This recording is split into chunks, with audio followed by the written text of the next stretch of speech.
Before I found the YWCA, my life was full of fear. I didn't know that there was help out there for women who have suffered abuse, domestic violence.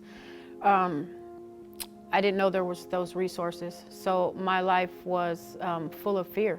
I would wake up, take care of my kids. I was married at the time in active addiction, and I internalized a lot of pain and things that I was going through. I didn't have anyone to talk to, so I used drugs and alcohol. I was referred to the Y from Family Justice Center, and was told that it was a shelter I could go to. And when I heard the word shelter, that fear set in, like I'm not going to a shelter. I wanted to bring my daughter to a shelter, and so I felt hopeless.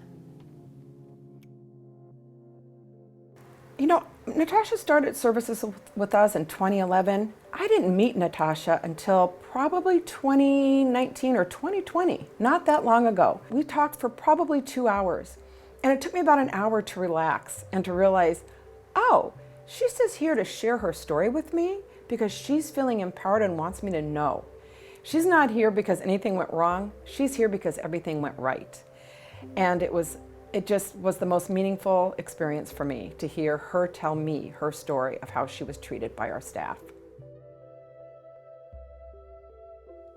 And so, she shared a little bit of her story, I shared mine, and that gave me fire to keep fighting. I wasn't through the process, done with the court process of getting my daughter at the time. I was just, filling out the Y, and I was grateful for that. So, again, the counselor or the lady who held the DV group was so patient with me. I would come high and angry and hurting, and she would just allow me to sit there and didn't make me leave, and I was able to listen to other women's stories. I wasn't ready to utilize everything that the Y had to offer, but what they gave me was unconditional love and acceptance, and I ended up coming back. And when I came in, it wasn't the shelter I was thinking in my head. It was beautiful.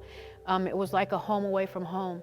My daughter had a bunk bed. We had our own room. The people were non-judgmental. I was in active addiction at the time, and I thought I was hiding it, but they knew and didn't use that against me. Losing custody of my daughter is what made me wake up and decide I need to do something different.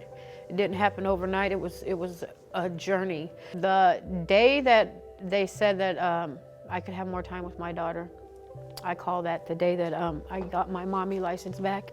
The attorney for the Y came to watch. That made me feel important and of value. And I met her at that time, and she told me I did a great job, and we made an appointment.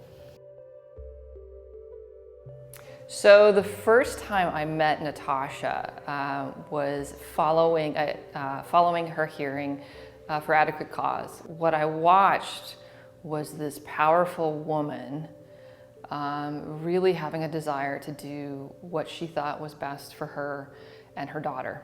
And her response was, oh my God, I feel like a mom for the first time. The attorney didn't promise me that I was going to get what I wanted, but she promised me that she would fight for me, and that she believed in me. And the whole time I'm like, yeah, right, still that doubt. But she did what she said, and trial came, and I showed up, and my voice was heard, and my daughter's voice was heard, and that's huge because your whole life, or my life, being a survivor of all this abuse, it's like no one cares and nobody wants to hear it, right? And I really wanted my truth to come out, and that's what I got at trial. The fact that they were there for me time and time again, now that I can be there for my daughter, it's like a domino effect. It's just totally amazing, and I'm so grateful for the people that have given to the Y, and just hope and pray that they continue. What the Y gave me is priceless. It's priceless. I know that I'm valuable today. I know that my daughter needs me today. I know that, my past is my past, but it's empowering, and it can help so many other women who feel like they don't have hope and nobody cares, and that's not true. And up until coming to the Y, that's what I believe. What's so important to me is that donors realize that they get the credit for clients like Natasha's success. Because without the funds, we couldn't do the work we do.